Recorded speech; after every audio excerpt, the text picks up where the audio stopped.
chodzi o boczne kopnięcia, wrzucimy jeszcze taki bonusik mały. Nie będzie to tak naprawdę kopnięcie, a podcinka. Stojąc z partnerem w pozycji walki, szczególnie zapaśnicy czy sportowcy z dziedziny sportów chwytanych, judocy itd. Stają bardzo szeroko i zostawiają nogę z przodu. Nawet przy brazylijskim jiu-jitsu zapasach zaczynamy ze stójki, więc fajnie zająć górę chłopa jakimś trzymaniem, tak? Tutaj coś będzie, domyślam się, że będziemy działać na rękach. Tak naprawdę podstawiamy nogę i szybkim ruchem, nawet mówię, nie takim podchnięciem, tylko taką podcinką, wtrącamy to z równowagi, tak? Czyli tu. I wtedy dochodzimy i walka toczy się dalej. Jeśli ktoś z Was miał tak zrobione na pierwszym treningu zapasów, czy jakichś sportów chwytanych, łapka w górę, bo to robi wszystkich. 3 poziomy wysokości tych bocznych kopnięć mamy zrobione, więc przejdziemy sobie do strefy przedniej, frontalnej. I tutaj pokażemy Wam front kick. Bardzo popularne kopnięcie, szczególnie gdy walczymy z kimś, kto ma bardzo duży zasięg, albo nawet niekoniecznie, tylko jest bardzo agresywny i będzie napierał z ciosami, szczególnie gdzieś po przekrokach, czyli proste, idzie cały czas, ewentualnie jakieś tam sierpy. Jest to bardzo fajne kopnięcie, żeby kogoś wyhamować, pokazać mu w pewnym momencie, żeby nie był tak bardzo agresywny. Po przyjęciu fronta, czy na głowę, czy gdzieś na tułów, taka osoba już nie jest taka agresywna, jest troszeczkę bardziej zachowawcza i tutaj jest teraz nasza kolej, abyśmy my mogli narzucać swoje zasady, tak? Więc tak, jeśli chodzi o front kick, miejscem, w które będziemy celować, sobie do kamery, będzie to mniej więcej tutaj, splot słoneczny, szczególnie front, który wejdzie od dołu, kopnięcie, którego siła wpadkowa gdzieś będzie szła tam w górę, naprawdę przytyka, to już odbiera oddech na całą walkę, która będzie toczyła się dalej. Także od tej pory, tak jak wcześniej wspomniałem, będziemy dyktować warunki. Ale fronta spokojnie też możemy prowadzić na szczękę, klatkę piersiową, to też na pewno wytrąci z równowagi. A nawet możemy wrzucić gdzieś go na biodro, tak? Oczywiście krocze jest w sportach walki jakimś tam miejscem zabronionym, ale nie biodro. I sam front kick. Będzie to kopnięcie, gdzie na początku musimy wrzucić swoje kolano do góry, tak aby delikatnie odchylić nasze ciało i będziemy mocno pracować na tych ścięgnach. Co to znaczy? Będziemy nogą oczywiście zakroczną wrzucać do góry i nie możemy pójść z tym kopnięciem tak, że polecimy i wpadniemy w kogoś, tylko jak tu zostaniemy i kopniemy, bardzo dobrze pracować w tej płaszczyźnie, tak? Czy kopię z tej nogi, czy z tej, tak żebyście zobaczyli. Tu będzie się odbywał ruch, tak? Więc podnoszę nogę, wchodzę, odchylam się delikatnie i będę kopał. To, co mówiliśmy wcześniej w high kicku, tutaj jeśli będziecie chcieli kopać w splot słoneczny, fajnie wrzucić nogę, obciągnąć stopę i delikatnie podwinąć palce. Mniejsza płaszczyzna, tam skumuluje się większa siła i po wejściu w splot słoneczny oczywiście knockout techniczny też jest jak najbardziej wskazany i może wystąpić. Więc celujemy tam. Kolanko w górę i tu. Jeszcze raz i spokojnie możemy wrzucić go też wyżej, celować w szczękę, tak aby wytrącić z równowagi. Więc tu. Jeszcze raz. Nawet zahaczenie o szczękę często zdarza się tak, że nawet powrót tej nogi, gdy ktoś się odchyli i za szybko się cofnie, delikatny ruch, często również zaczynają nogi tańczyć. Jeszcze mówimy sobie o obronę przed frontem. Też na początku powiedziałem, że to jest fajne kopnięcie, które kopiemy w dystansie, ale nie ma też problemu oczywiście, jak jesteśmy w jego dystansie, tutaj kopać fronta. Nie musi ten front wchodzić całkowicie na wyprostowanej nodze, że wpadniemy.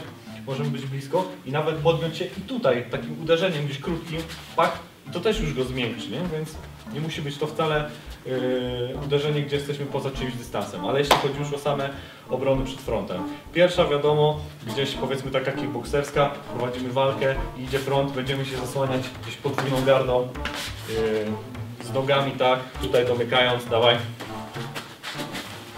tutaj, dawaj jeszcze raz. I pamiętajcie po tym, że najlepiej po zbieraniu fronta gdzieś czy jakimkolwiek innym ciosie, w walce ulicznej czy w kickboxingu, zbierając takie coś, nie możecie zostać, tylko wy zaczynacie swoją grę, zbieracie i od razu idzie kontra, tak? Nogi, gościu zostaje z nogą, więc macie wtedy ten czas, żeby przejąć inicjatywę, wyjść swoją techniką i kończyć. Druga obrona, powiedzmy bardziej kombatowa, czyli zapaśnicza, powiedzmy, idzie front, jest przechwyt nogi, czy poleci dalej, czy coś, dawać czas, możemy go wyłożyć, no. Dobra, wstawaj. i typowo kickbokserskie obrony, czyli zejścia. Dawaj. Przejście na jedną, dawaj drugą nogę. Przechodzimy na drugą i jeszcze raz. Pokażę wam coś. Przejdź i tam zatrzymaj, nie? Obrona stoi i mamy teraz gościa za plecami. Patrzcie, to jest idealny moment, żeby wyjść ze swoimi technikami, nawet gdzieś tutaj na nerki, czy też podcinać, tak? Więc nie ma problemu, on jest do nas obrócony plecami, mamy czas, żeby działać. Kolejne kopnięcie, tym razem sidekick, kopnięcie boczne. Początkowo było to kopnięcie kombatowe wykorzystywane w przypadku takim, jeśli oponent, czy ktoś, kto chciał zrobić nam krzywdę, podbiegał z boku, trzeba było wychylić się, kopnąć. Teraz w przypadku MMA i wszystkich mieszanych sztuk walki możemy je spokojnie wykorzystywać jako kopnięcie w pozycji frontalnej, tylko w ostatniej fazie będziemy się skręcać i kopać. Zobaczcie, jak to powinno wyglądać. Więc sidekick, tak jak wspomnieliśmy, na początku było to kopnięcie, podbiega oponent, my jesteśmy do niego ustawieni bokiem, pyk i gość gasnął, tak? Teraz w przypadku mieszanych sztuk walki może to wyglądać tak. Zazwyczaj będziemy to kopać z naszej nogi wykrocznej, tak? Czyli w zależności od tego, którą jesteśmy ręczni, jestem praworęczny, stoję tak. Więc gdy będę chciał kopnąć, będę musiał skręcić się na mojej nodze podporowej, na tej, na którą wrzucę swój ciężar ciała podczas kopnięcia. Czyli w moim wypadku będzie to skręt, odchylenie i tu będzie moja noga podporowa. Następnie naciągam cięciwę, tak jak zawsze, kolano dociągam do siebie, tak aby jednym płynnym ruchem wyrzucić, tak jak kopie koń, z wielką siłą całą swoją nogę, tak? I to jest kopnięcie, które możemy kierować zarówno na brzuch, splot słoneczny, klatkę, przy bardzo dobrym rozciągnięciu nawet na głowę. Więc przytrzymaj, Sebastian, moją nogę jak kopnę, żeby sobie zobaczyli. Tak, jest to, będziemy kopać całą powierzchnią stopy, może być również pięta, zawsze piętę kierujemy wyżej i w przypadku technik ulicznych oczywiście możemy obciągnąć stopę, wtedy zyskamy troszeczkę centymetrów, tak? Możesz puścić? Tak, więc mamy gościa, wychylamy się, kopiemy. Pięta wyżej, obciągamy stopę, tak? Chodź Seba. O. To jest kopnięcie blisko zasięgowe, jeszcze raz, tak? Jeszcze raz. Jeszcze raz. Mamy naszego przeciwnika daleko, dużo dalej niż nasze pojedyncze kopnięcie. A jednocześnie, żeby nie lecieć z takim sidekickiem w powietrzu, gdzie tak naprawdę nie mamy kontaktu z podłożem, totalnie moim zdaniem się to nie sprawdza w jakichś tam walkach ulicznych, czy nawet sportowych, bo jest to tak naprawdę położenie wszystkiego na jedną kartę. Możemy zrobić przekrok, który pozwoli nam zyskać bardzo dużo na odległości i nasze kopnięcie dojdzie. Będę kopał z swojej nogi oczywiście bliższej do przeciwnika.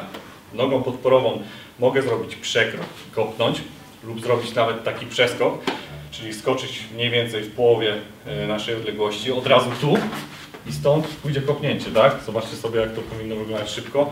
Jestem tutaj, przeskok, kopnięcie dochodzi, tak?